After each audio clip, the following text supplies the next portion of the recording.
The first crack in Seraphina Vale's heart came when Julian refused to look at her. The second came when he smiled at the woman standing beside him. Beneath the towering crystal chandeliers of the Golden Crest Grand Hall, hundreds of nobles watched in breathless silence as Julian raised Lady Celestine Marrow's jeweled hand to his lips. Seraphina stood alone at the foot of the ceremonial platform, her auburn hair falling in soft waves over a simple ivory dress, her fingers still curled around the silver pendant she had believed she would give him tonight. Only minutes earlier, Julian had summoned her before the entire court. She had entered trembling with hope, certain that he intended to acknowledge the bond she had felt growing between them for years. Instead, his pale blue eyes moved over her, as if she were an embarrassing stain upon the polished marble floor. "You truly believed I would choose you?" His voice carried through the hall. There was no tenderness in it, no trace of the secret smiles he had once given her in the healing gardens. A nameless healer with no rank, no family, and no wolf strong enough to command respect? Laughter stirred among the nobles. Seraphina's face went cold, though fire seemed to scrape through her veins. "You told me I was your mate." Julian's mouth curved with cruel amusement. "I told you what was necessary to keep you loyal." Celestine leaned against his arm, tall and elegant in a gown threaded with gold. Her expression held the serene satisfaction of someone watching an inferior animal learn its place. Seraphina searched Julian's face for hesitation. His handsome features remained composed, almost bored. Only the slight tightening of his jaw betrayed that he remembered every promise he had whispered beneath the moonlit arches. "The Golden Crest requires alliances," he continued. "Lady Celestine brings soldiers, land, and royal blood. You bring herbs." Another ripple of laughter swept through the hall. Seraphina felt every sound like a blade. She remembered binding Julian's wounds after his first hunt. She remembered sitting beside him through fever, pressing cool cloths to his skin while he gripped her hand and swore he would never let anyone take her from him. She remembered believing him. "Then why summon me publicly?" she asked. Her voice shook only once. Julian descended one step from the platform. His polished boots stopped inches from her. "Because rumors have spread that the heir of the Golden Crest favors an outcast. Those rumors end tonight." Seraphina lifted her chin. Tears burned behind her eyes, but she would not release them for his entertainment. "You could have dismissed me privately, and allow you to claim I lacked the courage to reject you?" His gaze hardened. "No, everyone must understand that there was never a true bond between us." The lie struck with such force that her breath vanished. Somewhere deep inside her, something ancient stirred. Heat coiled beneath her ribs, fierce and unfamiliar. The flames in the wall sconces flickered toward her as though drawn by an invisible wind. A few guards shifted uneasily, but Julian did not notice. He was too occupied with displaying his victory. "As of this moment," he announced, "Seraphina Vale is stripped of her position in the Royal Healing Court. She is banished to the northern border settlements, where her limited talents may be of use to the common soldiers." Gasps followed. Even those who despised her understood what the order meant. Winter had sealed the northern roads in ice. Raiders crossed the border almost nightly. He was not merely sending her away. He was sending her somewhere she was unlikely to survive. Seraphina stared at him. Julian's nostrils flared, and for one heartbeat she saw uncertainty in his eyes. Perhaps he expected her to beg. Perhaps he wanted her on her knees so he could grant mercy and prove himself powerful before his future bride. Seraphina slowly removed the silver pendant from around her neck. It contained a single shard of sunstone, rare and warm to the touch. She had spent 3 years' wages acquiring it because Julian once told her the stone reminded him of her hair in the morning light. She placed it on the marble between them. "Then keep your lies," she said softly. "They are the only things you ever truly gave me." Julian's face darkened. Celestine's smile vanished. Seraphina turned before either could answer. She walked through the parted crowd with her spine straight and her head high. No one tried to stop her. No one offered comfort. By dawn, she had been given a thin traveling cloak, a small pack of medical supplies, and a place in a military transport heading north. 3 days later, the wagon left her beside a frozen road with instructions to walk the remaining distance to Frostgate Outpost. The driver refused to continue after finding fresh blood on the snow. "Obsidian patrols crossed here last night," he muttered. "I have a family." Then he turned the transport around, leaving Seraphina alone beneath a sky the color of iron. Wind tore at her cloak. Snow swallowed the road within minutes. She walked, because stopping meant freezing. Each step drove icy pain through her boots. Her fingers became numb around the strap of her satchel. Julian's voice followed her through the storm. "You bring herbs." She hated that it still hurt. She hated that some wounded part of her continued searching for an explanation that would make his betrayal less complete. Perhaps he had been threatened. Perhaps Celestine's alliance had been demanded by the council. Perhaps he would send riders after her. But the farther Seraphina walked, the more those fragile excuses died. Julian had enjoyed humiliating her. He had watched the court laugh and had smiled. Twilight descended before she found the first body. A Golden Crest soldier lay face down near the road, half covered by drifting snow. Seraphina hurried toward him and dropped to her knees. Her healer's instincts overcame exhaustion. She rolled him carefully, searching for a pulse, but his throat had been cut. Tracks led through the trees. Broken branches and dark stains marked the path of a recent battle. Every sensible instinct warned her to turn away. Instead, she heard a groan. Seraphina followed it into a ravine. The aftermath of the skirmish spread across the frozen ground below.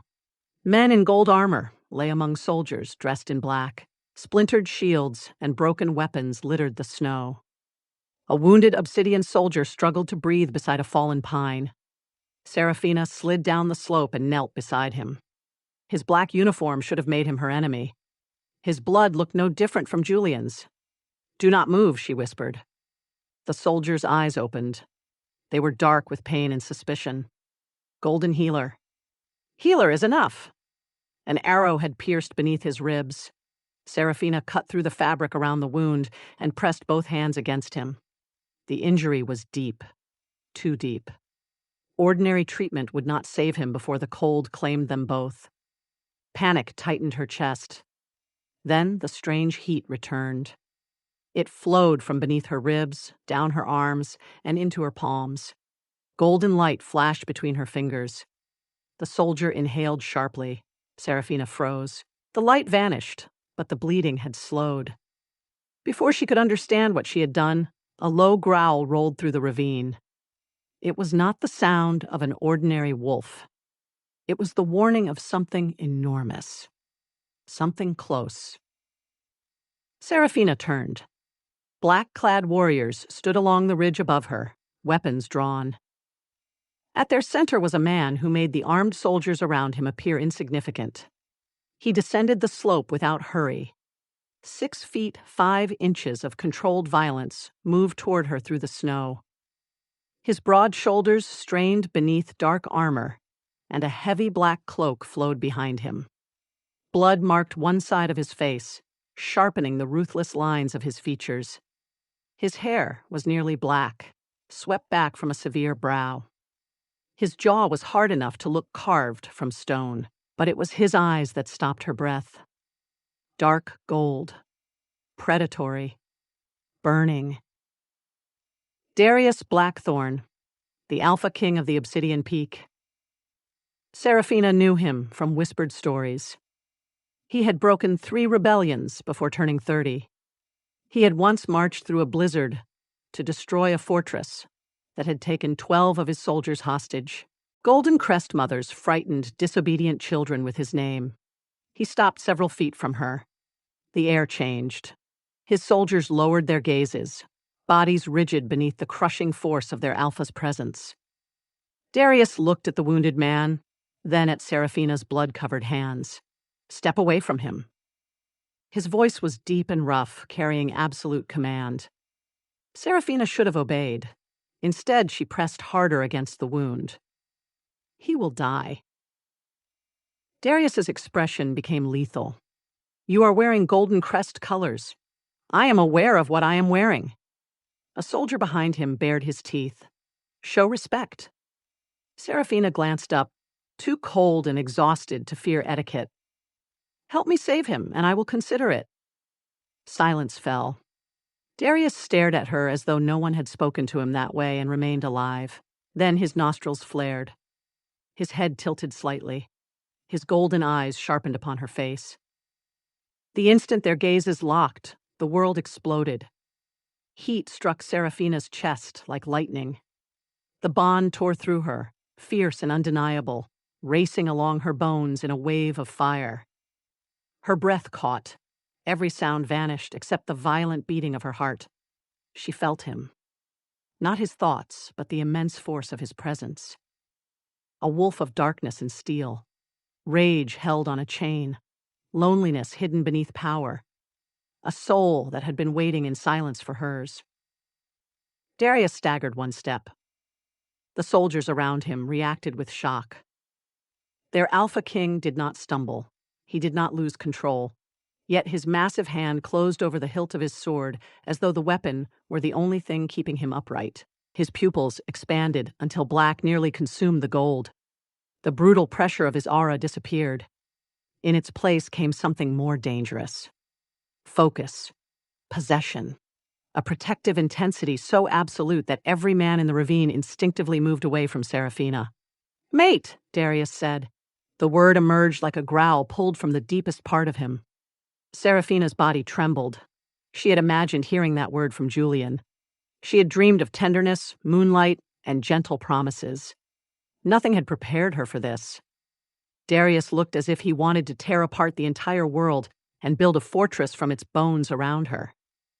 His gaze moved over her frozen cheeks, her blue lips, and her thin cloak. Fury transformed his face.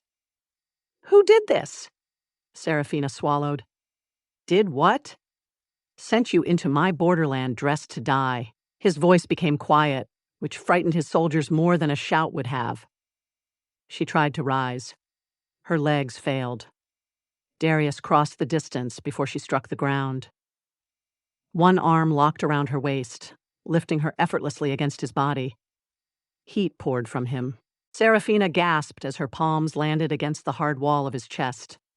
Beneath the armor, his heart pounded as violently as hers. His face was inches away. A thin scar crossed his right cheek. Snow melted in his dark hair. He stared at her mouth, then forced his gaze back to her eyes with visible restraint. "Put me down," she whispered. "No." The answer came instantly. "Your soldier needs treatment. He will receive it." Darius looked over his shoulder. "Medic!"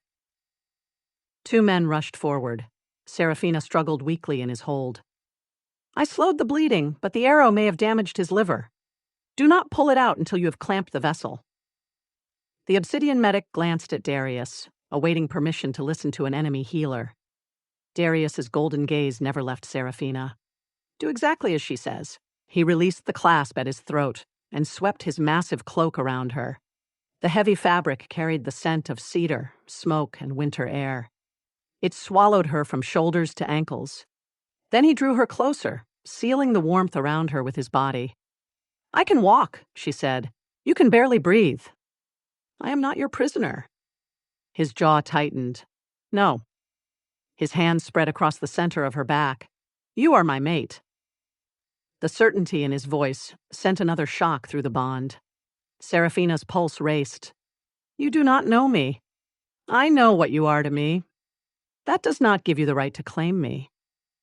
Something fierce moved behind his eyes, but his grip gentled. "The bond gives me no right to your obedience." His thumb brushed a strand of wet auburn hair from her cheek. The touch was unexpectedly careful. "It gives me the duty to keep you alive." Seraphina stared at him. Julian had spoken of ownership, while treating her as disposable. Darius spoke of possession as though it were a vow of service. The difference unsettled her more than cruelty would have. A horn sounded from the ridge. One of Darius's captains approached. "My king, Golden Crest reinforcements may arrive before midnight." Darius turned his head and the cold commander returned to his face. "Collect our wounded. Burn nothing. Leave their dead for retrieval." His gaze swept across the ravine. "We return to Ashenhold." Seraphina stiffened. Ashenhold was the Obsidian Peak's border fortress, a place Golden Crest scouts described as impenetrable. "You cannot take me there." Darius looked down at her. "I can. My people will call it an abduction. Your people abandoned you in a battlefield. You do not know that." His hand rose to her throat, not squeezing, merely resting over the frantic beat of her pulse. "Your body knows it." Shame and grief struck together. Seraphina turned her face away. Darius saw too much. "Who rejected you?" he asked. Her eyes snapped back to his. The growl beneath his words promised blood. "That is none of your concern. Everything that wounds you is my concern." The bond pulsed between them, hot and alive.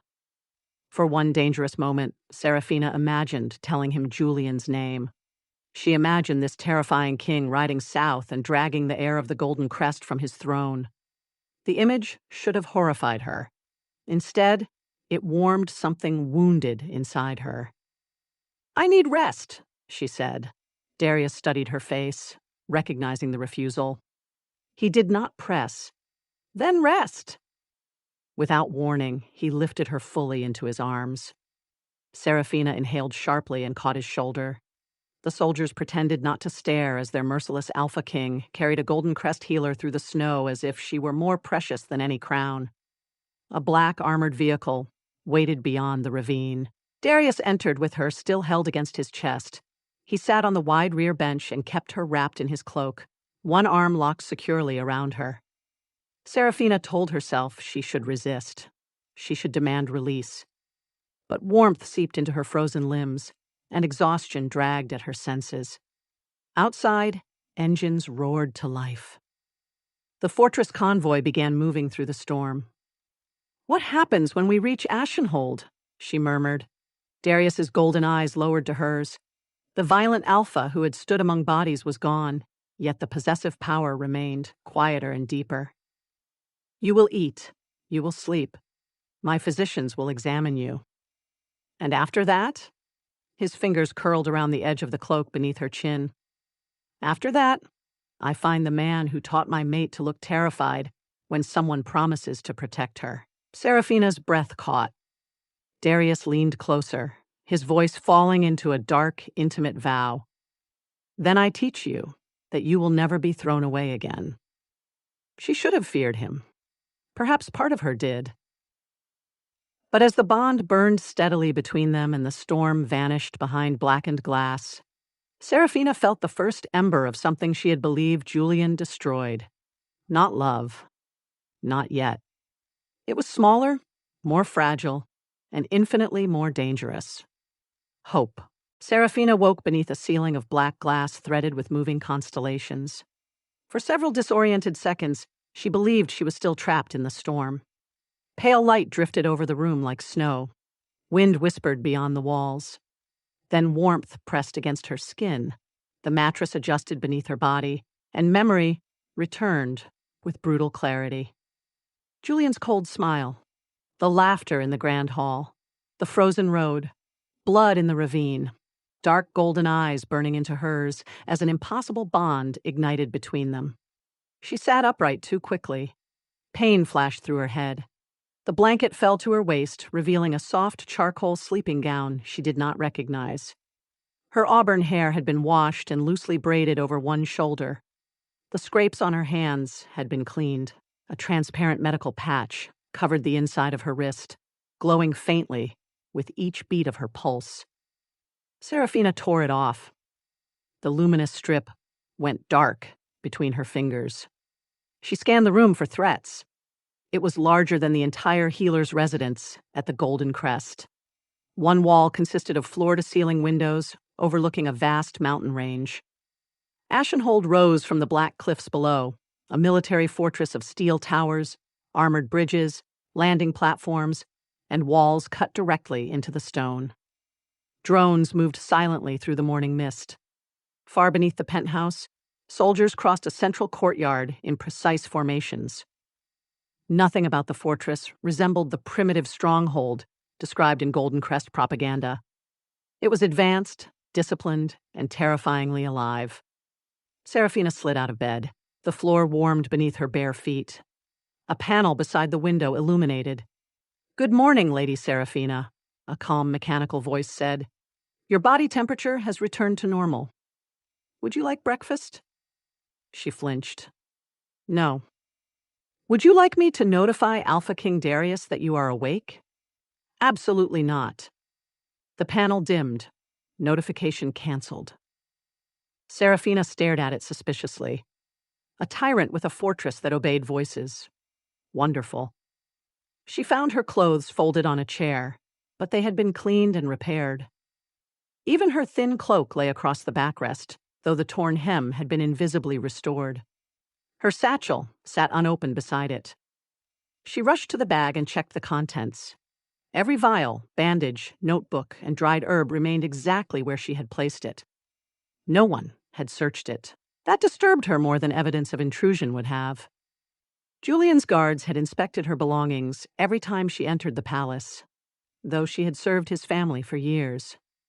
Darius had brought an enemy healer into the center of his fortress and left her possessions untouched. The bedroom door opened before she could decide what that meant. Seraphina snatched a glass water carafe from the table and raised it like a weapon. A gray-haired woman in a fitted black medical uniform stopped in the doorway. Her brows rose. "That is reinforced crystal," she said. "You will hurt your wrist before you hurt me." Seraphina did not lower it. "Who changed my clothes?" "I did. 2 female nurses assisted." The woman lifted a tray containing tea, bread, fruit, eggs, and steaming broth. "My name is Dr. Elian Voss. I oversee Ashenhold's medical division." "Where is Darius?" "In the command center. He has been there for 14 hours pretending not to check your health readings every 30 seconds. Seraphina's grip tightened around the carafe. "He is monitoring me?" Dr. Voss placed the tray on a table. "He was monitoring the thermal patch you just removed. It measured temperature, pulse, hydration, and signs of shock. It did not transmit your thoughts, secrets, or preferred method of attacking physicians." Seraphina slowly set the carafe down. "I want my own clothes. There are several outfits in the wardrobe. I want to leave." The doctor's expression became more careful. "The southern road remains closed by the storm. Then I will leave when it opens. That decision belongs to you." Seraphina searched her face for deception. "Darius agreed to that?" "The king gave explicit orders that you are not a prisoner. You may walk anywhere in the residential and medical sectors. The armory, command vault, and aircraft hangars require clearance because we are not completely insane. And the gates? You may approach them. You may even demand that they open. The guards will explain that walking into a lethal mountain storm is not freedom. It is suicide." Seraphina looked toward the windows. Snow twisted around distant peaks. "He expects me to stay. He expects you to survive." Dr. Voss gestured to the food. "Eat before you begin your rebellion. You will be more effective with stable blood sugar." Then she turned and left. The door remained open behind her. Seraphina stared at the empty threshold. No lock clicked. No guards appeared. She could see a wide corridor beyond the bedroom, furnished with dark wood, warm lighting, and silent security screens. Freedom offered by a man powerful enough to take it away felt like another kind of trap. She dressed in black trousers, a cream sweater, and soft leather boots from the wardrobe. Everything fit perfectly. That meant someone had measured her or estimated with unsettling accuracy. She refused to wonder whether Darius had chosen the clothes himself. After eating more than she intended, Seraphina left the suite. No escort followed. She passed a private library, a sitting room with a sunken fireplace, and a glass-walled garden filled with medicinal plants that should not have survived at this altitude. She stopped at the sight of moonroot, ember sage, silver moss, and dozens of rare species unavailable in Golden Crest territory. "The garden is yours." Darius's voice came from behind her. Seraphina spun. He stood at the end of the corridor in a black military uniform without armor. The severe fabric emphasized the breadth of his shoulders and the narrow power of his waist. His dark hair was still damp, as though he had recently washed blood from it. A faint bruise marked his jaw. He looked exhausted, but the moment his eyes settled on her, every trace of weariness disappeared beneath predatory focus. The mate bond surged awake. Heat moved across Seraphina's skin. Her heartbeat stumbled. Darius stopped several yards away. He did not approach. That restraint felt deliberate. Costly. "I do not want gifts," she said. "It is not a gift." His golden gaze traveled over her face, checking for pain. "Ashenhold has maintained the garden for military medicine. You are more qualified to use it than anyone here. You know nothing about my qualifications. You kept Lieutenant Merrick alive with an arrow in his liver while freezing to death. The arrow missed his liver. You knew that before our surgeon opened him." Seraphina folded her arms. "How is he?" "Alive. Angry that he cannot return to duty." Relief loosened something inside her. Darius noticed. His expression softened so slightly she might have imagined it. "You saved one of my men," he said. "You have his loyalty. More importantly, you have mine. I did not do it for loyalty. That is why you earned it." She hated the quiet certainty of his voice. Julian had praised her only when others were watching. Darius spoke as though her actions possessed value even without an audience. "Dr. Voss says I may leave when the road opens." "Yes." "You will not stop me?" A muscle moved along his jaw. "No." The single word sounded painful. "Even though you believe I am your mate?" "Belief is not involved." His eyes darkened. "You are my mate. That bond means nothing to me." The lie burned on her tongue. Darius became perfectly still. The air around him tightened, but he did not release the violent force she had felt in the ravine. His hands remained relaxed at his sides. "Then I will ask nothing from it." Seraphina had expected anger. A command. Perhaps a threat disguised as tradition. "You declared me yours in front of your soldiers, because my wolf had just found the center of its existence, while you were half frozen and covered in blood. My control was not at its best. Is that supposed to reassure me? No." A trace of dry humor touched his mouth. "It is an explanation, not an excuse." He looked toward the windows. "I frightened you. You are frightening. To most people, yes." His gaze returned to her. "You will never need to be afraid of me." Julian had once said the same thing while holding her beneath flowering branches. The memory sliced through her. Seraphina stepped back. Darius saw it. His entire body changed. The predatory intensity vanished behind ruthless restraint. He moved farther away instead of closer.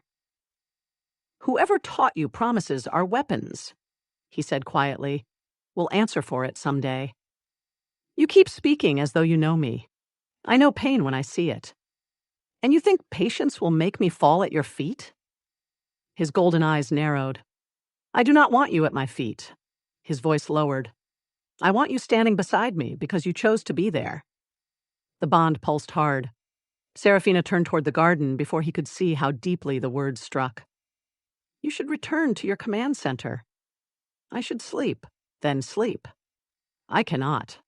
She glanced at him. Darius's expression remained composed, but his gaze had fixed on the faint shadows beneath her eyes. "My wolf refuses to rest while you are unsettled. That sounds like your problem." "It is." He accepted the insult without resistance. "I will manage it." For the next 3 days, he did. Darius did not enter her suite without invitation. He did not sit beside her at meals unless she allowed it. He did not touch her, though Seraphina often caught his hand tightening when she passed near him.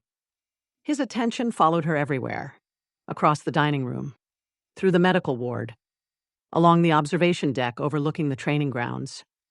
Dark golden eyes watched with an intensity that should have felt invasive. Instead, she gradually understood that he was not evaluating her. He was learning her. He noticed that she drank tea without sweetener. He ordered the kitchen to stop placing honey beside her cup. He noticed that loud doors made her flinch. By the next morning, the penthouse doors had been recalibrated to close silently. When she spent hours reorganizing the fortress pharmacy, he stood outside the glass wall speaking with his generals, positioning himself where she could see him without crowding her. He never asked about Julian. He never demanded gratitude. He simply remained close enough to help and far enough to let her breathe. It infuriated her. Tyrants were easy to resist. Devotion required more complicated defenses. On the fourth morning, Seraphina found him waiting inside the fortress gym. He wore black training trousers and a fitted shirt that exposed the brutal definition of his arms. His forearms were wrapped. His feet were bare on the mat. Seraphina stopped at the doorway. "What is this?" "Training. I am a healer." "You are also a woman who was abandoned in hostile territory without protection."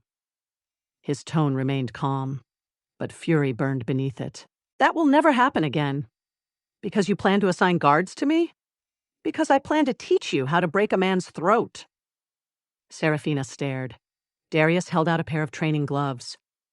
"Come here." That sounded like an order. It was an invitation spoken badly. She almost smiled. The near reaction annoyed her enough that she crossed the room and snatched the gloves from his hand. Darius's eyes flashed with satisfaction. "Show me how you would defend yourself if I grabbed you." "You are twice my size. Closer to 3 times.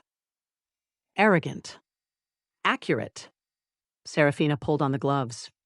"Grab me." Darius approached slowly. Even restrained, he seemed to consume the room. He reached for her wrist. She twisted away and drove her elbow toward his ribs. He blocked it with one hand. She kicked at his knee. He shifted, caught her ankle, and released it before she lost balance. "Again," he said. She attacked faster. He deflected every strike without hurting her. The ease of it became insulting. Seraphina swung at his jaw. Darius caught her fist inches from his face. His thumb pressed against her pulse through the glove. The mate bond flared. Both of them froze. His pupils widened. A low sound vibrated in his chest. Seraphina felt it in her bones. Darius released her immediately and stepped back. "Good," he said, though his voice had become rough. "You committed to the strike. You let me get close. I wanted to see what you would do." "Liar." Something heated passed between them. Darius's mouth curved. "Again." They trained for an hour. He taught her how to use leverage instead of strength, how to strike soft tissue, how to escape a hold, and how to turn an attacker's momentum against him. He corrected her without condescension. When she succeeded, he did not offer empty praise. He nodded once, as if she had achieved exactly what he expected. Sweat dampened Seraphina's hairline. Her body ached. But for the first time since the rejection, she felt powerful rather than discarded. "Last exercise," Darius said. "Put me on the mat." She laughed breathlessly. "That is impossible." "Try." Seraphina circled him. He tracked her with calm, predatory attention. She feinted left, struck right, and hooked her foot behind his ankle. Darius shifted. She seized his wrist and used the movement he had taught her. For one exhilarating second, his balance broke. Then his arm wrapped around her waist. The world turned. Seraphina landed on the mat with a startled gasp.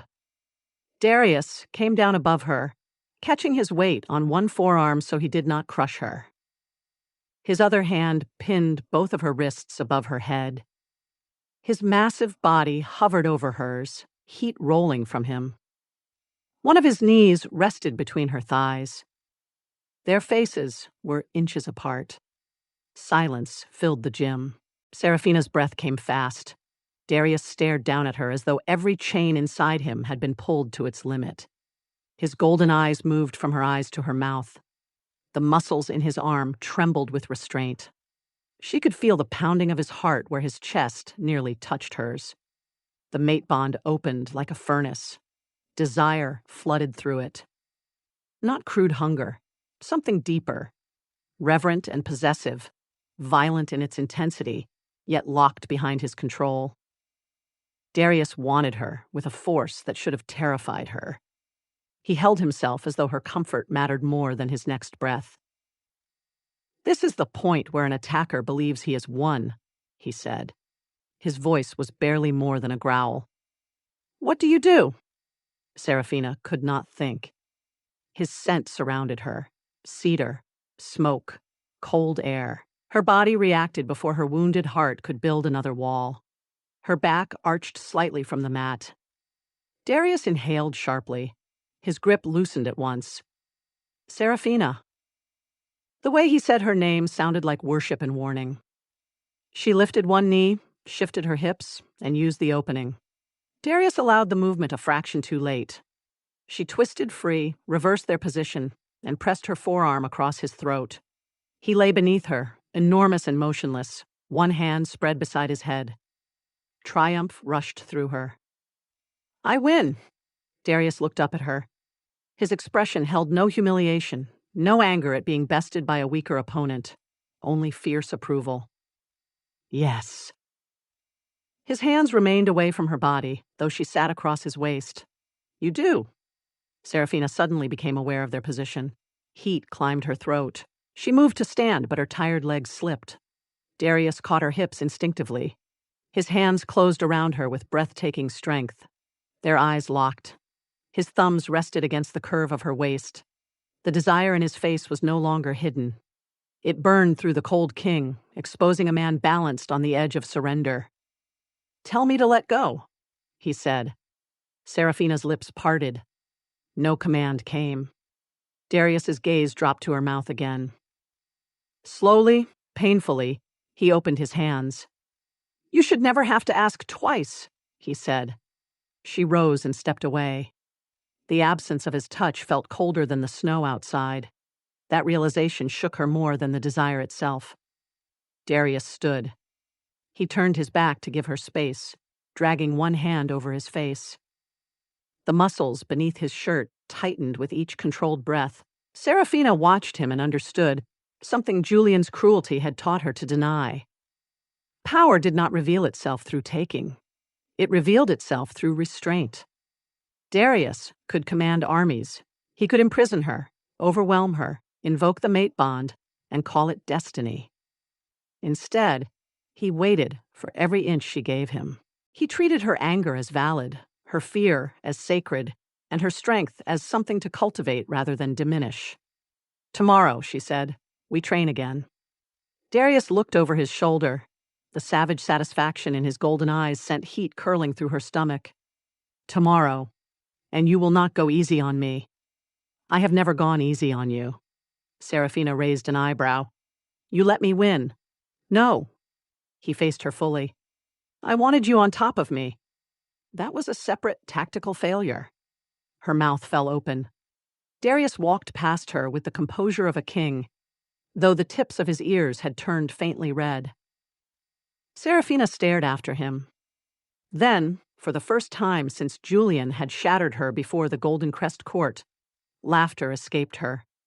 It was soft, surprised, and rusty from disuse. Darius stopped at the door. He did not turn around, but his shoulders lowered as though the sound had released him from some private torment. Seraphina's smile faded into something quieter. Her defenses were still standing. The wounds beneath them remained raw. She was not ready to call him mate. She was not ready to trust destiny or promises or men who looked at her as if she were the answer to every prayer they had never spoken.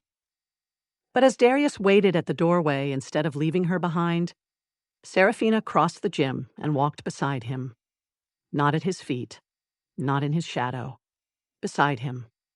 And for that morning, it was enough. Seraphina crossed the gym and walked beside him. Not at his feet, not in his shadow, beside him. In the weeks that followed, that choice became a habit.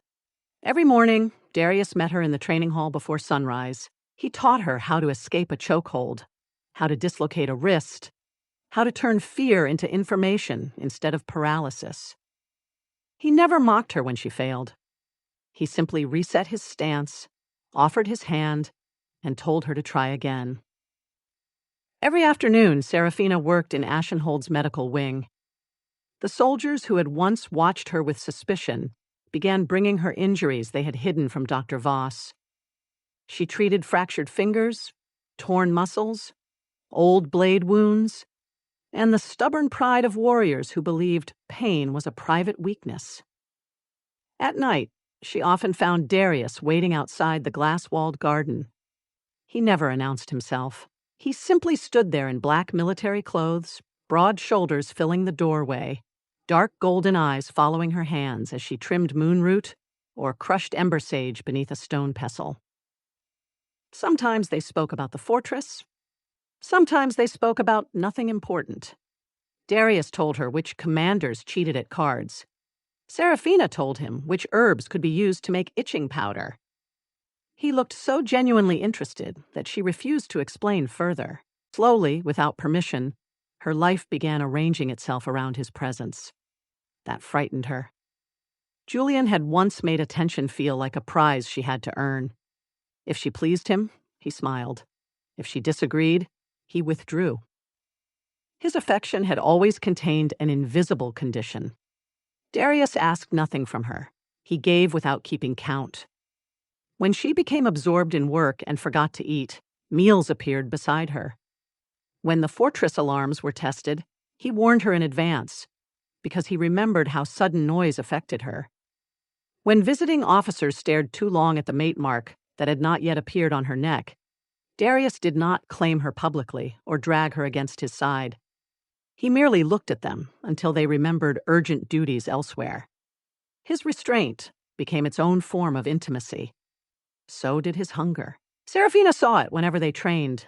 Darius's body responded to her before his face did. His breathing deepened when her palm landed against his chest.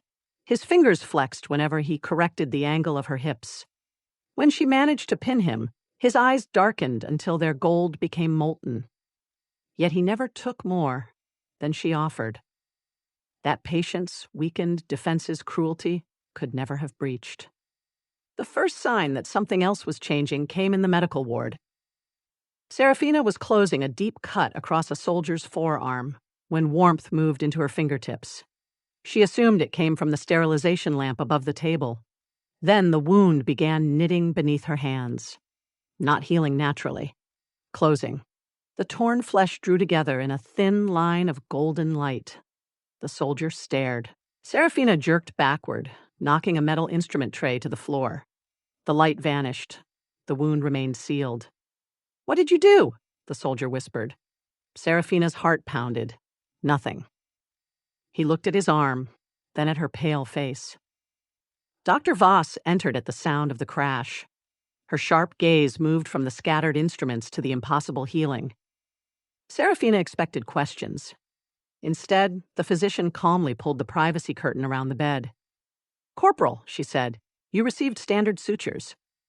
The soldier swallowed. "Yes, doctor." "You saw nothing unusual." "No, doctor." Dr. Voss turned to Seraphina. "Come with me." They entered a sealed examination room. Seraphina paced once, then twice, rubbing her hands against her trousers. "It happened at the border," she said, "with Lieutenant Marek. There was light. But I thought I imagined it." Dr. Voss activated a scanner and passed it over Seraphina's arms. The screen flashed with erratic waves of heat. "You did not imagine it." "What is happening to me?" "I do not know." Fear turned Seraphina's stomach cold. "That is not comforting. It is honest." The examination room door opened. Darius entered without knocking. He must have seen the alarm on Dr. Voss's private medical channel. His eyes found Seraphina instantly, scanning for injury. "What happened?" "She is unharmed," Dr. Voss said. Darius ignored her. "Seraphina?" "I healed someone." His expression did not change. "Not with medicine," she continued. "With something inside me." Darius stepped closer, then stopped at the distance she preferred. The golden light. She stared at him. You saw it? At the ravine. And you said nothing? You were freezing, exhausted, and terrified. I decided one crisis at a time was enough. Dr. Voss displayed the scan. Her internal temperature is elevated, but there is no tissue damage. The energy appears concentrated around the heart and spinal column. Seraphina looked at the shifting patterns. Energy? Magic, Darius said. The word fell heavily into the room. Seraphina shook her head. Magic disappeared centuries ago. Most of it. She turned toward him. You know something. I know stories. Tell me. Darius's gaze moved to Dr. Voss. She understood the dismissal and left without protest. When they were alone, he approached the scanner. The oldest Obsidian records describe healers who carried living fire, he said. Not ordinary flame. It could restore flesh, destroy corruption, and burn through the strongest shifter bloodlines. That sounds like a legend. Legends are often history that survived people trying to erase it. Seraphina looked down at her hands. Julian's court had called her weak, unranked, barely useful. The memory should have brought satisfaction. Instead, it brought fear. What if I cannot control it? Darius faced her. Then we learn. What if I hurt someone? We protect them until you learn. What if I hurt you? His mouth curved faintly. You already do that every time you walk away from me after training. She glared at him. I was serious. So was I. The trace of humor vanished from his face. He lifted one hand but did not touch her. You are not facing this alone, he said. Whatever it is. Seraphina wanted to believe him. That was the danger. The magic worsened as her trust deepened. Candles ignited when Darius entered a room. The air warmed when he praised her. Once, during training, he caught her around the waist and whispered that her footwork had improved. Every light in the gym burst at once. Darius looked up at the shower of sparks. Seraphina covered her face. He laughed. Not cruelly.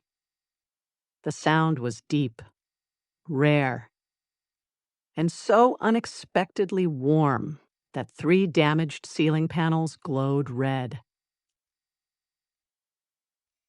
After that, she became afraid to sleep. Her nightmares had returned. In them, she stood in the Golden Crest hall while Julian rejected her again and again.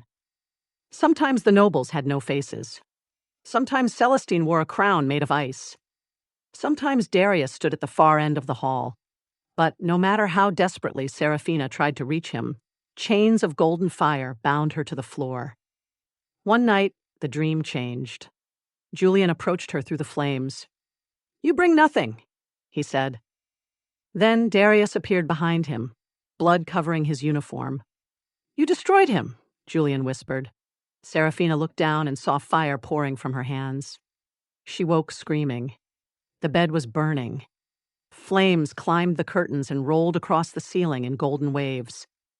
The glass walls had turned crimson with reflected light. Smoke gathered above her, yet the air around her remained strangely clear. Seraphina scrambled backward against the headboard. The fire followed. No, she gasped. Stop. The flames surged higher. The doors burst open. Darius charged into the room. He wore only black trousers and a partially buttoned shirt, as though he had torn himself from sleep. Guards appeared behind him with suppression equipment. Stay outside, he commanded.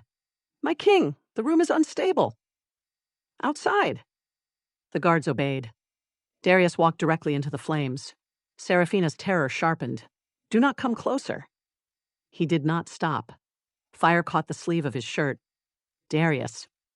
He tore through a burning curtain with one arm. The fabric wrapped around his shoulder, flames racing across his chest. Seraphina screamed his name. The entire room shook. Windows cracked. Darius reached the bed. Look at me. She pressed herself against the wall. I cannot stop it. Yes, you can. I will burn you. No. His shirt was already blackening. Red marks spread across his skin. Get away from me. He climbed onto the bed. Seraphina struck his chest with both hands, trying to push him back. Golden fire exploded between them. Darius grunted. The blast ripped the remaining shirt from his body, but he did not retreat. He caught her wrists. "Look at me." Tears blurred her vision. "You are burning. I have survived worse. You do not understand. I understand that you are afraid." He pulled her against him. Seraphina fought wildly. "Let go. No." His massive arms closed around her trembling body. Her cheek struck the broad heat of his bare chest. His skin smelled of smoke. Flames curled over his shoulders, licking across his back. Darius held her tighter. "You are safe," he said into her hair. "I am the danger." "Not to me. You cannot know that." "I do." His heartbeat thundered beneath her ear. Slow, powerful, unafraid. The mate bond opened between them. Seraphina felt no disgust from him, no suspicion, no calculation, only pain from her fear, only fury at whatever had made her believe she must face it alone, only devotion so absolute that it seemed more ancient than the fire itself. The flames around them faltered. Darius cupped the back of her head. "Breathe with me." She tried. Her first breath broke into a sob. His arms tightened. Again. She inhaled with him. The fire lowered. Again. His voice became the center of the room. The fortress disappeared. The nightmare vanished. There was only his chest beneath her cheek, his hand in her hair, his body shielding hers from flames she had created. Seraphina breathed. The fire withdrew from the ceiling. She breathed again. It slipped down the walls. On the third breath, the last flames curled around Darius's bare shoulders like golden ribbons. They did not burn him now. They glowed against his skin, bright and almost tender. He looked down at them. Seraphina followed his gaze, horrified. "I did this." Darius touched one strand of fire with his fingertips. It wound around his hand. "Beautiful," he murmured. She stared at him, his golden eyes lifted to hers. "You think this is beautiful?" "I think you are." The words broke something inside her. Seraphina buried her face against his chest and cried. Darius said nothing more. He held her while the room cooled and smoke drifted toward the ventilation system. He held her when soldiers entered carefully and extinguished the remaining embers. He held her when Dr. Voss examined the burns across his shoulder and ordered him to release his mate. He refused. Only when Seraphina's tears stopped did his grip loosen. By morning, every soldier in Ashenhold knew their king had walked through magical fire for her. By evening, the story had crossed the border. At the Golden Crest, Julian received the report during a council dinner. He read it once, then again. The parchment shook between his fingers. Across the long table, Celestine discussed trade routes with two nobles.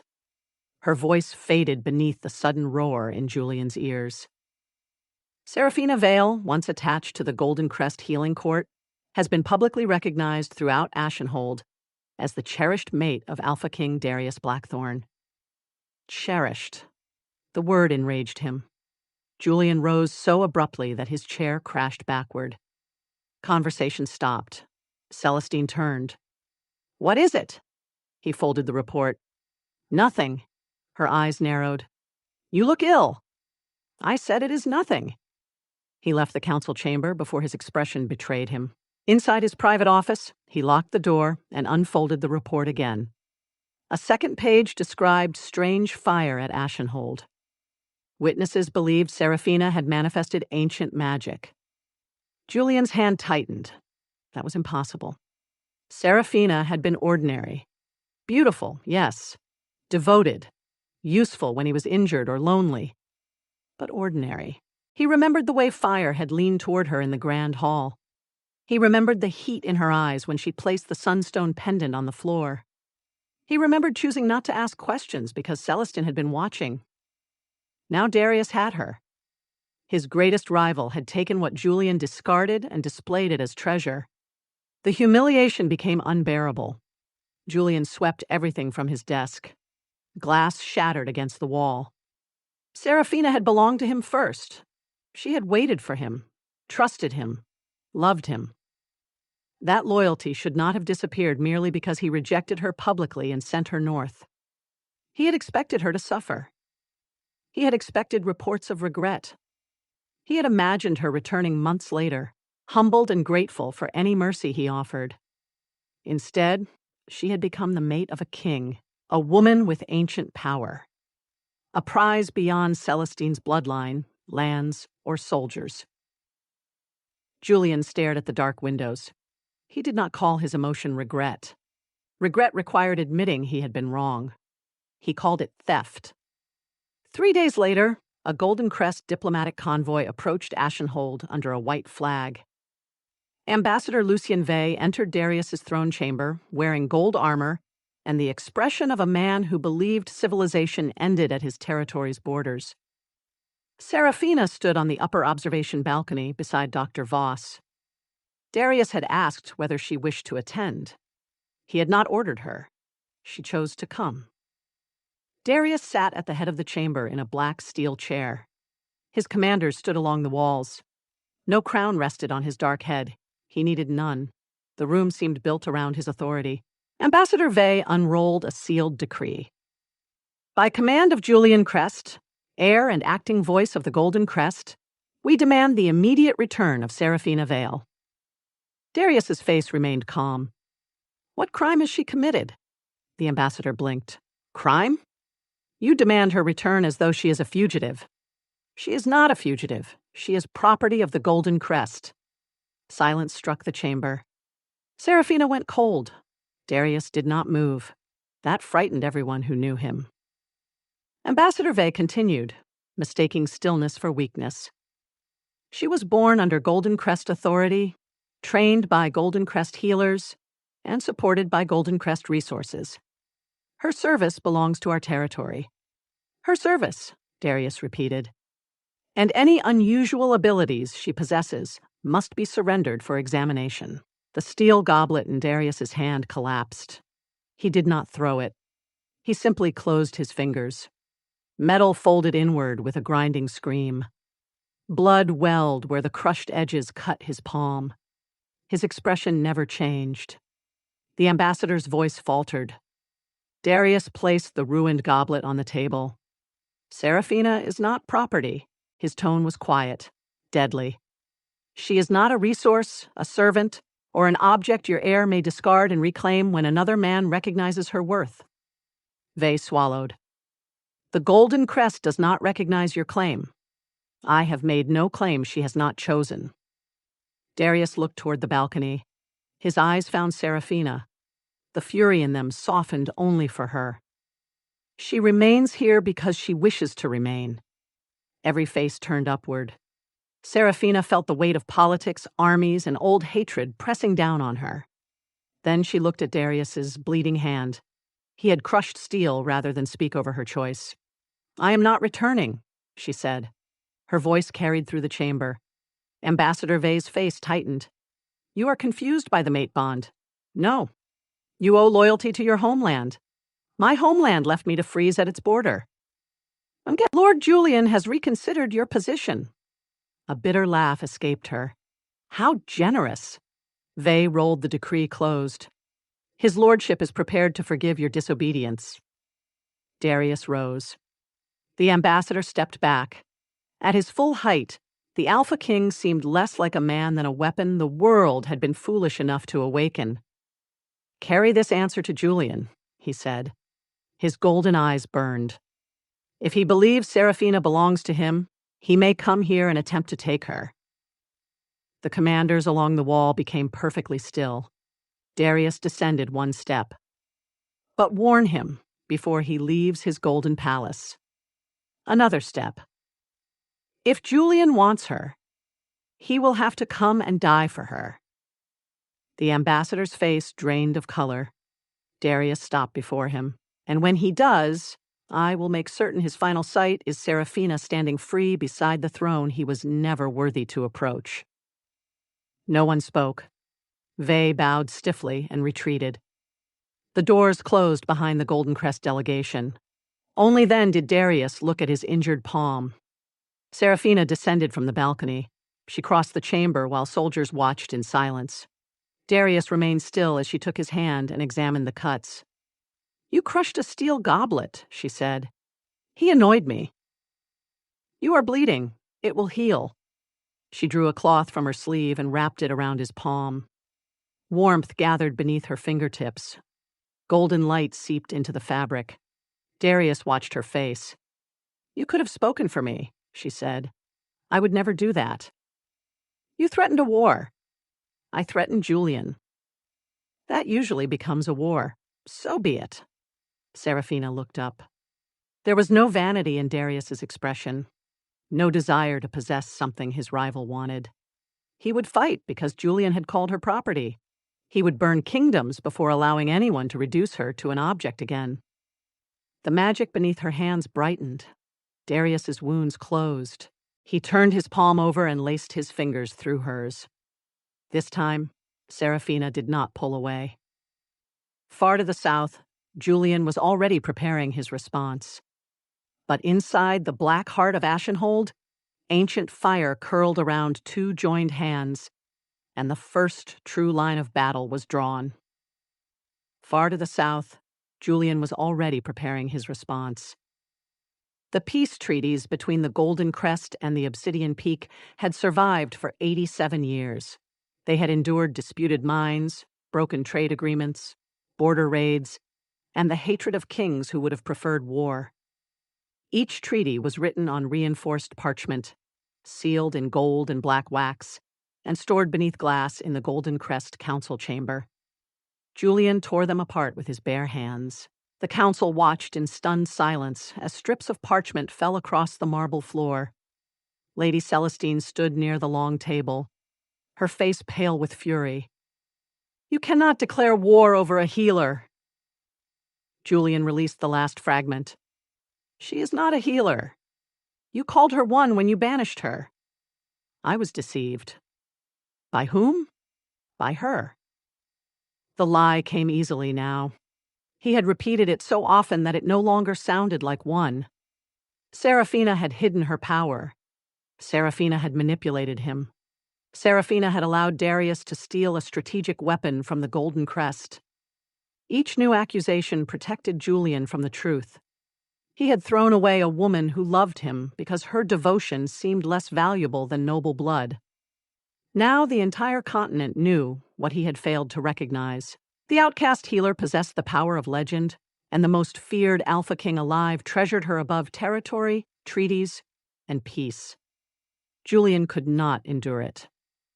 Celestine stepped closer. "The Obsidian Peak has never been conquered. It has never faced the full strength of the Golden Crest. It has never needed to. Its mountain defenses could destroy half our army before we reach Ashenhold. Then we send the other half." A council elder rose. "My lord, that is not strategy. It is vanity." Julian turned so slowly that the old man's voice died. "I am the heir of the Golden Crest. You are not yet its king. Then perhaps this victory will prove I should be."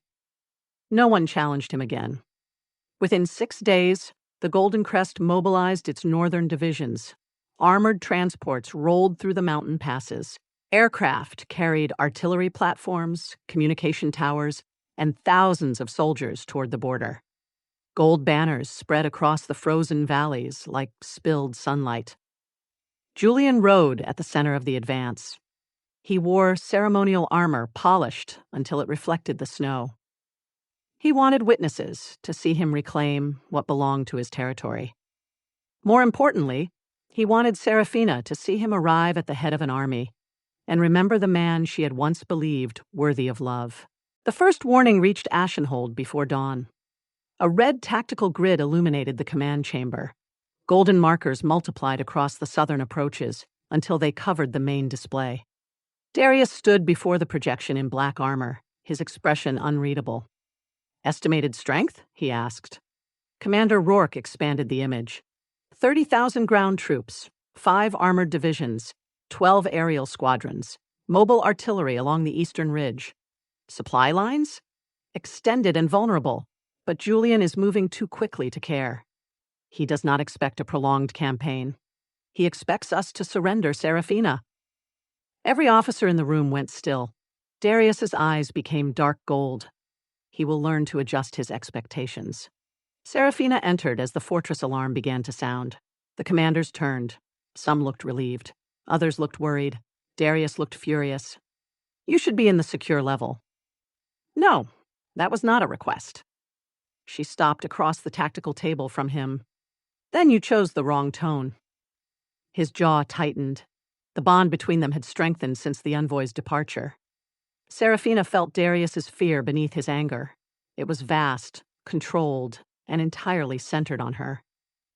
"The Golden Crest army will reach the Outer Valley within hours," he said. "I can see that. Ashenhold can withstand a siege. But," his silence answered. Commander Rourke cleared his throat. "Their artillery cannot break the fortress walls, but they can strike the settlements below. There are families in the lower valleys." "How many?" "Nearly 8,000 civilians." Seraphina looked at the golden markers spreading across the map. "Evacuate them." "We have begun," Darius said. "The northern tunnels are open." "Then what do you want me to do?" "Remain inside Ashenhold. I am a healer. You are Julian's target. I am also the reason he came." Darius moved around the table. The commanders found reasons to examine other screens. He stopped directly before her, immense in his armor. "You are not responsible for the choices of a vain, unstable man. He is threatening your people because of me. He is threatening my people because he believes violence can force obedience." "And what are you going to do?" "Teach him otherwise." The cold certainty in Darius's voice sent a tremor through the room. Seraphina looked up at him. "How?" He did not answer. She reached through the bond. Since the night of the fire, she had learned to sense the shape of his emotions. Most of the time, Darius was a fortress, even to her. Now his control was stretched thin, and beneath it, she found an image. A massive black wolf racing alone through a field of gold. Soldiers falling back before him, artillery turning toward his body, Darius buying time with blood and fury while Ashenhold evacuated. Seraphina stepped away as if struck. "You plan to charge them." His expression did not change. "You plan to transform and attack 30,000 soldiers alone." "Not alone. My guard will accompany me." "That is supposed to make it reasonable?" "It will draw their attention away from the civilian routes." "You will die." "Not immediately." Her magic surged. Every display in the command chamber flashed red. Darius took her face between his hands. "Breathe. Do not tell me to breathe while you prepare to kill yourself. I am preparing to protect you. I did not ask you to. You do not have to."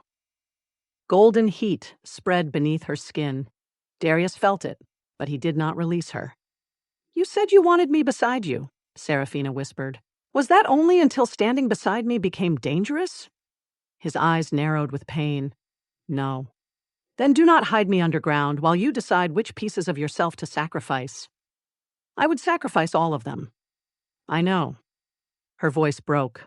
"That is what terrifies me." For a moment, the Alpha King and the ancient healer stood surrounded by maps of approaching war, neither willing to surrender. Then a signal interrupted them. The Southern Communications Tower activated without authorization. A voice thundered across the fortress. "Seraphina Vale. Julian." His words poured from the external loudspeakers, amplified through the valley until they rolled against the mountain walls. Seraphina's entire body went rigid. Darius's hands dropped from her face. The warmth vanished from his expression. "Disable it," he ordered. A communications officer worked frantically. "They have overridden the civilian emergency frequency." Julian's voice came again. "I know you can hear me. I know Darius has filled your mind with lies, but I also know the woman you were before he corrupted you." Seraphina stared at the speakers. The woman she had been. The phrase carried all the old contempt. To Julian, she had never possessed the right to change. She existed only as the obedient girl who waited in healing rooms, grateful for secret attention. "You once cared about innocent lives," Julian continued. "If any part of that gentle woman remains, come to the southern gate." Darius looked toward Rourke. "Find the transmission source. Multiple relays. They are moving." "I will spare the settlements if you surrender," Julian announced. No civilian needs to suffer. No Obsidian soldier needs to die. This war can end the moment you return to your rightful home." Seraphina's fingers curled. Darius reached for her. She stepped back. Not from fear of him, from fear of what she might release.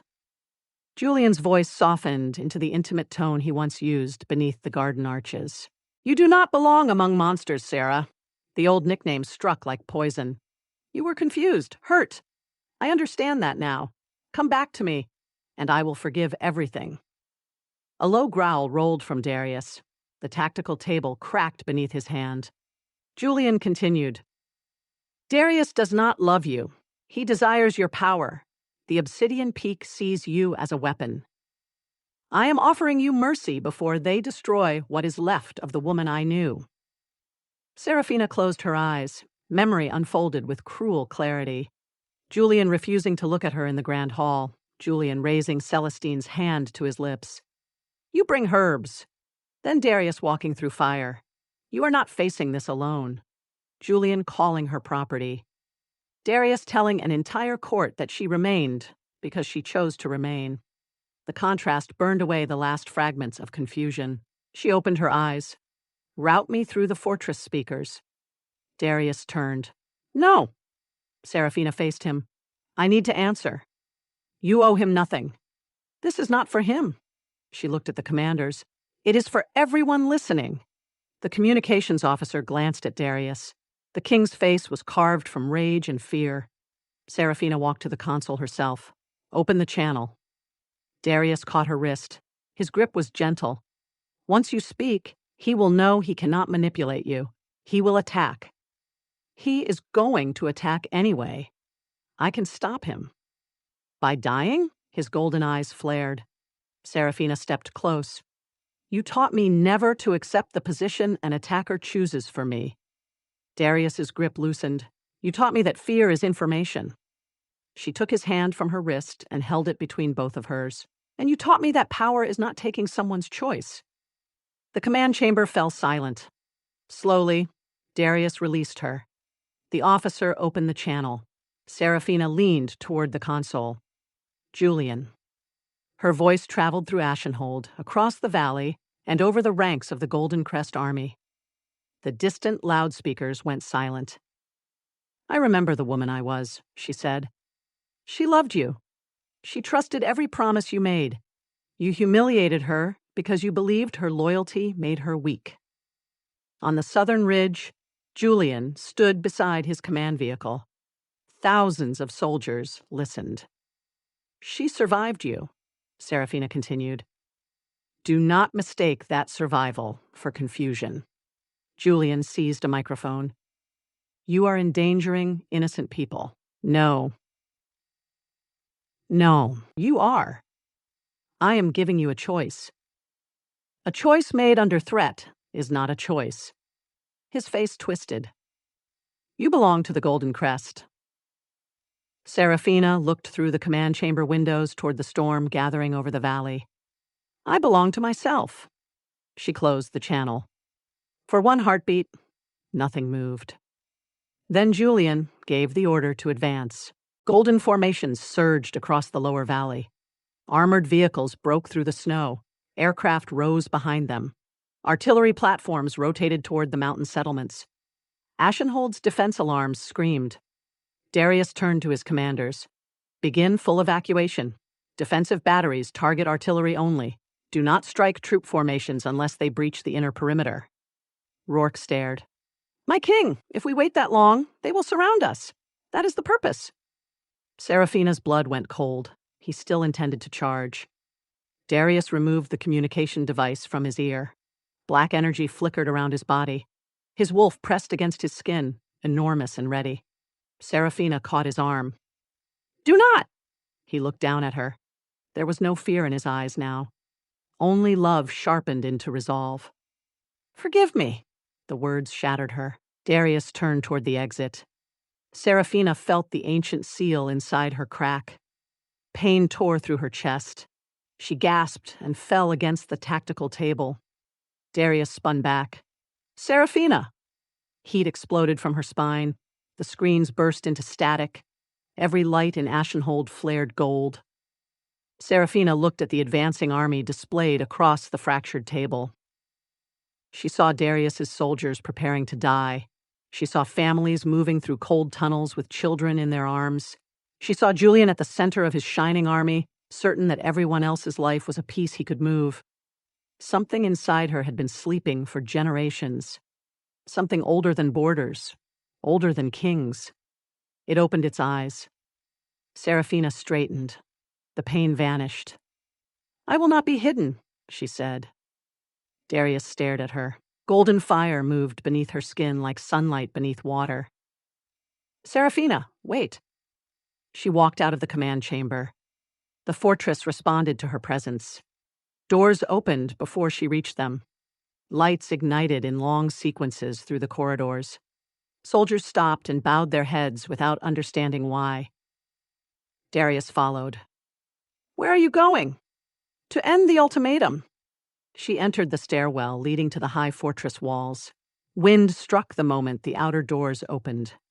Snow whipped across the battlements. The valley spread beneath Ashenhold, immense and white, now darkened by thousands of advancing soldiers. Seraphina walked to the edge. Her auburn hair tore free from its braid and streamed behind her like a banner of flame. Darius emerged onto the wall. Black energy still surrounded him, but he did not transform. He watched her. "Come back from the edge." No, the word carried more power than a shout. Below, the 1st Golden Crest Division crossed the final ridge. Julian's command vehicle stopped where he could see the battlements. His amplified voice rose once more. "Last chance, Seraphina." She looked down at him. The distance between them was enormous, yet she saw his face as clearly as if he stood before her. His handsome features held confidence, possession, certainty that she would eventually become small again. The ancient seal shattered. Fire erupted from Seraphina's body. A golden-red column tore into the sky. The force drove snow outward in a perfect circle. Clouds split above Ashenhold. Ice vanished from the battlements in waves of steam. Darius raised one arm against the radiance. He did not retreat. Seraphina's human form disappeared inside the flames. Her bones did not break. They became light. Her heartbeat deepened into a thunderous rhythm that rolled through the mountains.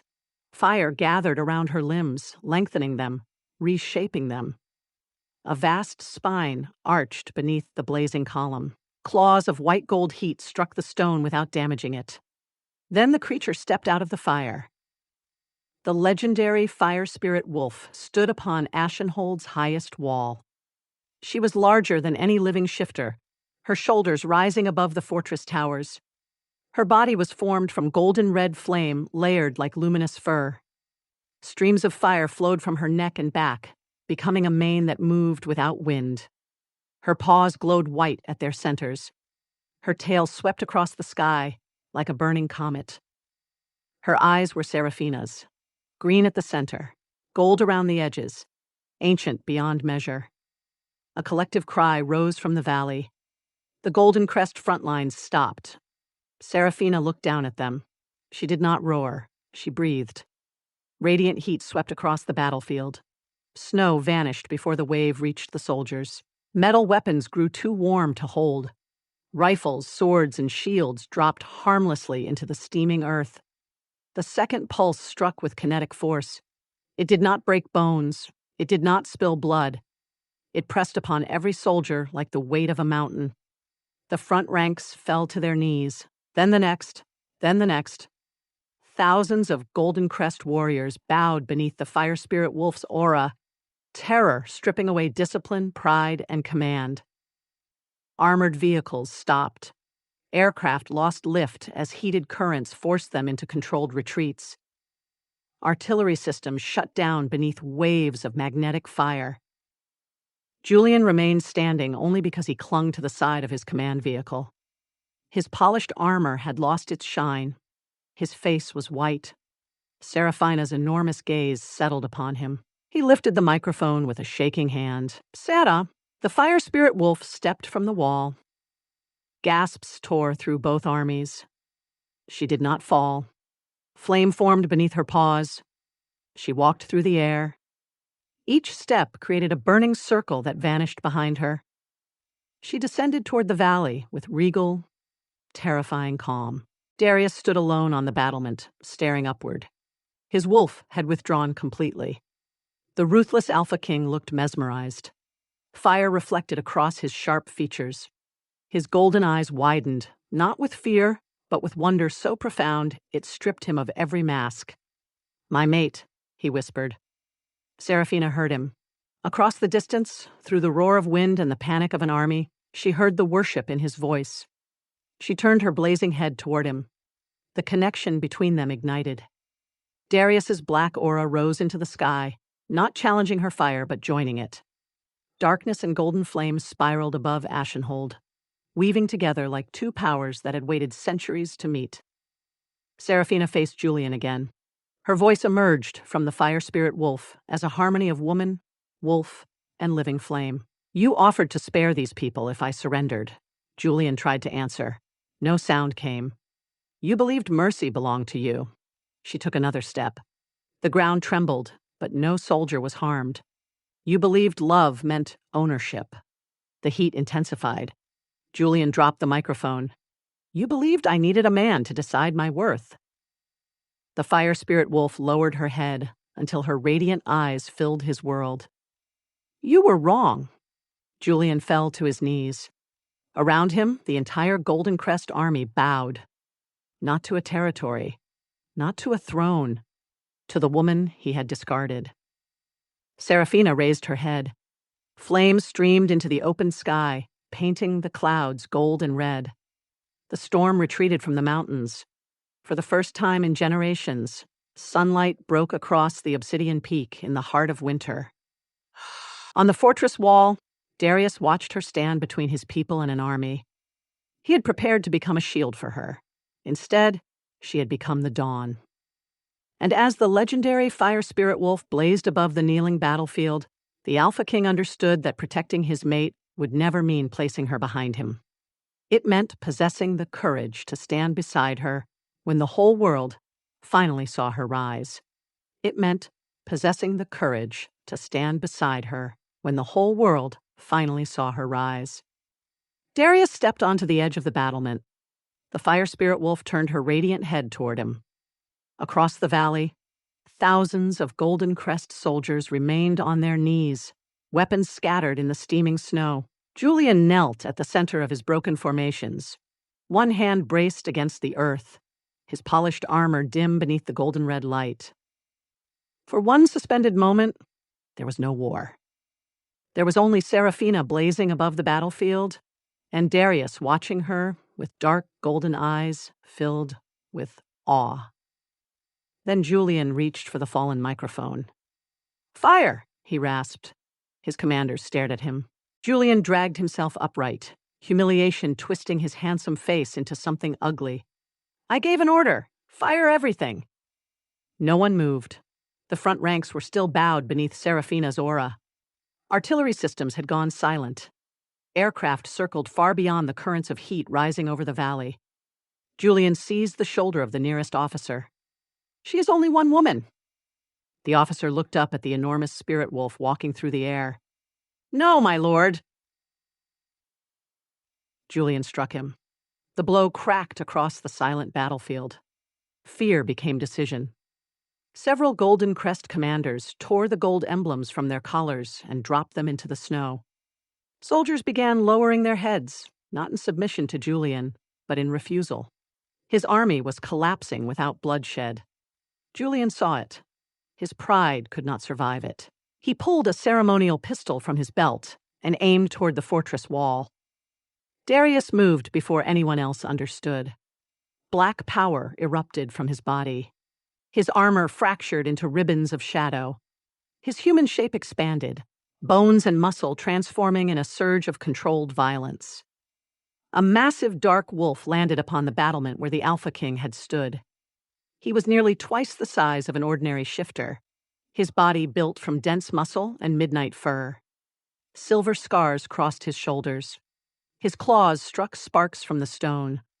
His eyes remained the same dark gold, but the calm intelligence within them was now joined by feral wrath. The pistol fired. Darius leaped. The shot vanished into the black energy surrounding him. He crossed the distance from the wall to Seraphina in a single, impossible bound. Darkness formed beneath his paws, mirroring the circles of flame beneath hers. The fire spirit wolf's mane surged as he reached her. Their powers touched. The valley shook. Golden red fire spiraled around Darius's dark form without burning him. His shadow energy curled through Seraphina's flames without dimming them. Together, they became something greater than either power alone. Night and dawn. Obsidian and fire. The Golden Crest soldiers looked up as the two wolves descended side by side. Julian fired again. Seraphina turned her head. The bullet melted into a harmless silver droplet before reaching her. Darius landed between Julian and the kneeling troops. His growl rolled through the valley like distant thunder. Julian stepped backward. "You are all witnesses," he shouted, searching the faces of his soldiers. "The Obsidian King has invaded Golden Crest soil." No one answered. The battlefield lay within Obsidian territory. Everyone knew it. Julian knew it too. He was no longer speaking to convince them. He was speaking because silence would force him to hear the truth. Seraphina descended beside Darius. Her flaming paws touched the earth, turning the snow into clouds of white steam. She towered over the army, yet her heat did not harm the men and women crouched beneath her. It moved around them with deliberate control. Darius watched her for a heartbeat. Then the final Golden Crest artillery unit activated. A commander loyal to Julian had overridden the disabled system. The enormous cannon rotated toward Ashenhold's lower evacuation tunnels, where the last civilian transports were still moving. Darius's ears flattened. Seraphina saw the weapon. They ran together.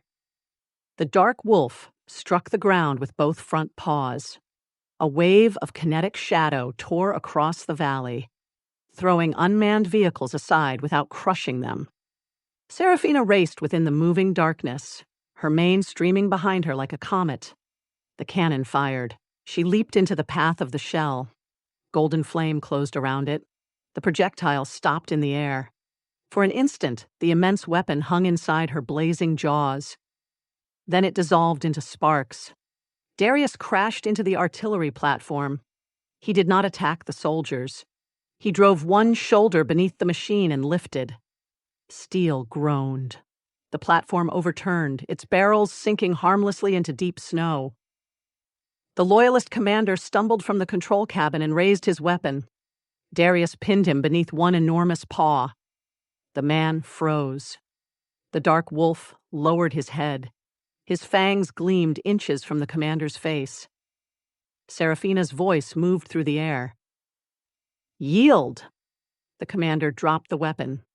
Darius released him immediately. Across the battlefield, resistance vanished. Golden Crest troops abandoned their remaining vehicles. Squadrons landed beyond the ridge and shut down their engines. Officers removed Julian's insignia from their uniforms. The army did not merely lose. It rejected the man who had led it there. Julian stood alone beside his command vehicle. His gold armor was streaked with mud. His pale hair had fallen across his forehead. The elegant heir who once humiliated Seraphina beneath crystal chandeliers now looked small before the two creatures blocking out the winter sun. Still, he lifted his chin. "Seraphina," he called. The spirit wolf faced him. Julian's voice trembled. "You have made your point." Darius's growl deepened. Julian ignored him. "Return with me. We can correct what happened." Seraphina stared at him. The battlefield disappeared from her mind. For one moment, she was back in the grand hall. She saw the silver pendant resting on the marble. She heard nobles laughing. She felt the cold place inside her chest, where hope had died. Julian held out his hand. "I was under pressure. Celestine's family controlled the council. I had responsibilities you could not understand. The fire spirit wolf began to shrink. Flames folded inward, drawing close around Seraphina's changing form. Her vast paws became human feet. Her radiant mane streamed into long waves of auburn hair. Golden fire shaped itself into a fitted gown around her body. She stood before Julian as a woman, not the trembling healer he remembered. A living crown of flame hovered above her head. Darius remained in wolf form at her side. Julian looked at Seraphina's face and mistook her silence for hesitation. His confidence returned in fragments. "I can restore your title," he said. "You will lead the Golden Crest Healing Court. The council will recognize your power. We can announce that your banishment was a necessary test." "A test?" Julian stepped closer. "Yes. A trial designed to awaken your abilities." A bitter smile touched her mouth. "You abandoned me on a frozen road. I knew you were stronger than you believed. You did not know anything about me. I knew you loved me." The words fell between them. Once, they would have destroyed her. Now they sounded pathetic. Seraphina looked at the army he had risked, the civilians he had threatened, and the treaties he had destroyed because another man valued what he discarded. "You are right," she said. "I loved you." Julian's expression brightened. Darius went perfectly still. Seraphina placed one hand against the dark wolf's shoulder. His fur was warm beneath her palm. The bond opened, and she sent reassurance through it. Julian saw the gesture. His face tightened. Seraphina continued. "I love the man you pretended to be. The man who whispered promises in the healing garden and claimed he saw worth in me when no one else did. I was that man. No. You performed that man when it was convenient." Julian's hand lowered. "You do not love Darius. The mate bond is controlling you." Darius's claws pressed into the earth, but Seraphina's touch kept him beside her. "You still do not understand," she said. "Darius never asked me to love him. He claimed you. He protected my right to refuse him." Julian laughed without humor. "He is a king. Kings do not accept refusal." "This one did." Seraphina looked at the enormous wolf beside her. "He gave me space when every instinct demanded he pull me closer. He taught me to fight rather than asking me to depend on him. He walked into my fire when I believed I was a monster." Her voice strengthened. "He never needed me to become smaller so he could feel powerful." Julian's face lost its remaining color. Seraphina turned toward the gathered forces. Obsidian soldiers lined the fortress walls. Golden Crest troops filled the valley. Commanders from both territories watched her. Julian Crest violated the northern treaties, invaded Obsidian territory, threatened civilians, and used an army to enforce a personal claim upon a free woman. Julian stared at her. "You cannot judge me. I am not judging you as your former healer." The golden fire around her crown intensified. "I am judging you as the power you came here to conquer." Wind moved through the valley. Seraphina's decree carried with it. Julian Crest is stripped of all command within these lands. He will surrender his weapons, armor, and claim to military authority. He will be escorted beyond the southern territories and banished from the Obsidian Peak forever. Julian's mouth opened. "You have no right." A Golden Crest general stepped forward. He was older, his hair silver beneath a dented helmet. "She has more right than you," he said. Julian turned in disbelief. The general removed his sword and laid it at Seraphina's feet. One by one, other commanders followed. Steel touched the earth. The sound traveled through the ranks until hundreds of weapons lay in the snow. Julian looked around at the army that had once obeyed him. No one met his eyes. His pride broke visibly. His shoulders folded. His jaw trembled. The man who had needed an audience for Seraphina's humiliation now stood exposed before tens of thousands of witnesses. "Celestine will never permit this," he said weakly. Seraphina almost pitied him.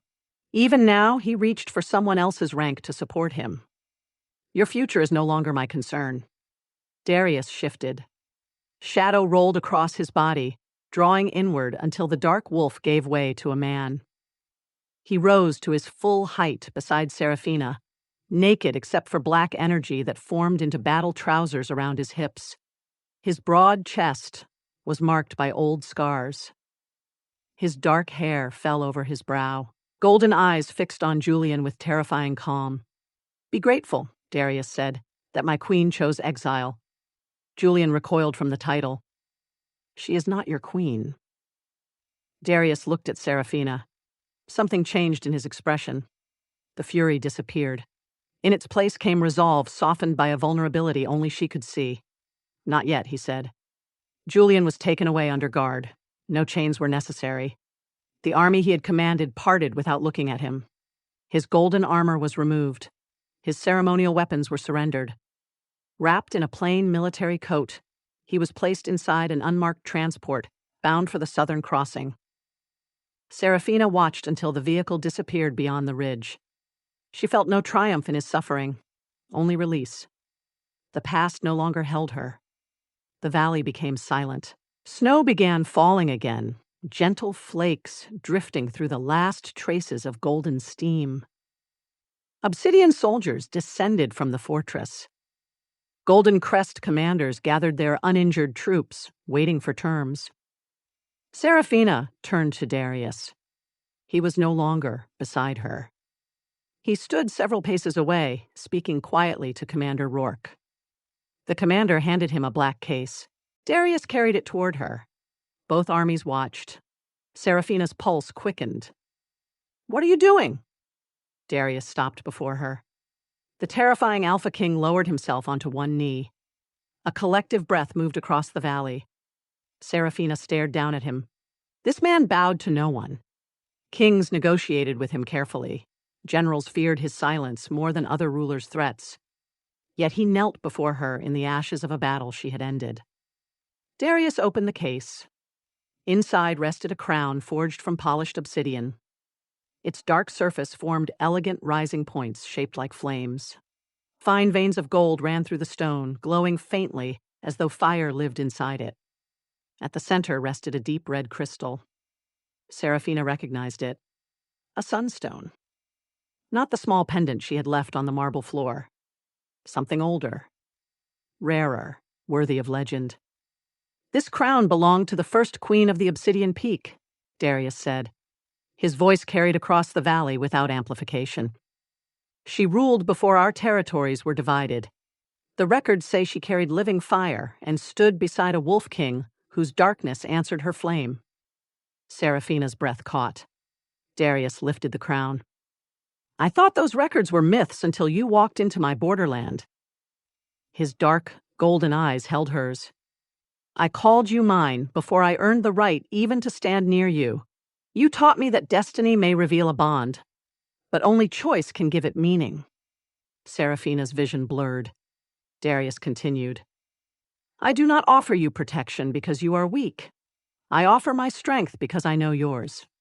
The armies remained perfectly still. "I do not ask you to stand behind my throne. I ask you to share it." His hands tightened slightly around the crown. For the first time since she had known him, the Alpha King looked uncertain. "I offer you no cage, no command, and no promise that our lives will be peaceful. I offer you war councils, difficult choices, unreasonable soldiers, and a man who will spend every day learning how to deserve you." A soft laugh escaped Seraphina through her tears. Darius's mouth curved. Then his expression became solemn. "Seraphina Val, fire spirit of the ancient line, healer of enemies, defender of my people, and heart of everything I am, will you accept this crown?" He looked up at her as a man, not a king. "Will you become my mate by choice and the true, equal queen of the Obsidian Peak?" Seraphina remembered standing alone at the foot of another platform. She remembered a man looking down at her and declaring she had nothing to offer. Now the most powerful Alpha in the Northern Territories knelt in the snow, not because he considered her a prize, but because he recognized her as his equal. She stepped forward. "Yes." The word broke from her with a sob of joy. Darius closed his eyes. Relief passed over his face so intensely that the soldiers nearest him looked away, granting their king the privacy of a feeling too powerful to hide. Seraphina touched the crown. Golden flame flowed through the obsidian veins. Darius rose only enough to place it upon her head. The instant it settled against her auburn hair, fire erupted across the valley. Not destructive fire. Warmth. Every extinguished torch in Ashenhold ignited. The fortress windows blazed gold. Obsidian banners unfurled from the towers. Far above them, the clouds opened, revealing a clear blue sky. Darius remained on one knee. Seraphina caught his face between her hands. "You said equal," she whispered. His eyes burned. "Always." "Then stop kneeling." She pulled him upward. Darius rose, towering over her, but Seraphina did not step back. She wrapped one hand around the back of his neck and kissed him. For half a heartbeat, he froze. Then the last of his restraint shattered. His arms locked around her waist, lifting her against his broad chest. His mouth claimed hers with deep, fierce devotion. The kiss held every unspoken moment between them, the first lightning strike of the mate bond. His cloak wrapped around her frozen body, her laughter in the training hall. His skin burning beneath her uncontrolled flames, their joined hands before the envoy, their two wolves racing across the battlefield. Seraphina kissed him with equal hunger. The bond opened completely. Golden fire poured through it. Darius's darkness rose to meet her, not consuming the light, but shaping itself around it. Their souls touched in a place deeper than thought. His devotion filled her. Her trust entered him. The old wounds Julian had left did not vanish, but they lost their power to define her. Darius lowered her carefully. His forehead rested against hers. "Mine," he whispered. Seraphina smiled. "Yours because I choose to be." His arms tightened. "And I am yours because there has never been another choice for me." Cheers erupted. Obsidian soldiers struck their fists over their hearts. Golden Crest troops joined them, first uncertainly, then with rising force. The sound rolled through the mountains until the valley itself seemed to celebrate. Weeks later, peace returned under new terms. The Golden Crest Council formally condemned Julian's invasion. Lady Celestine dissolved their engagement before assuming temporary authority over the southern territory. The borders reopened under a joint agreement written by Seraphina and Darius, one that protected civilians, healers, and every person whose life had once been treated as property by those with rank. Ashenhold changed as well. Its highest penthouse no longer felt like a beautiful prison. Seraphina filled it with herbs, books, unfinished medical reports, and training gloves left in places that drove Darius quietly insane. She became queen without surrendering the healer she had been. She spent mornings in the medical wing, afternoons in council, and evenings sparring with a husband who still claimed that allowing her to pin him was a tactical decision. No one believed him. Most nights, they stood together on the high fortress wall. Darius would wrap his cloak around both of them, though Seraphina no longer needed protection from the cold. Her fire kept the mountain warm wherever she walked. Below them, the Obsidian Peak shone with lights from settlements that no longer feared invasion. Above them, stars moved across a sky, reflected in black glass and polished stone. Seraphina sometimes thought about the girl in the Golden Crest Hall. She did not despise that girl for loving Julian.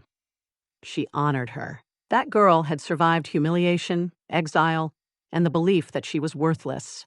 She had carried an ancient flame through every moment of darkness, even before she understood it was there. Darius never asked Seraphina to forget who she had been. He loved every version of her.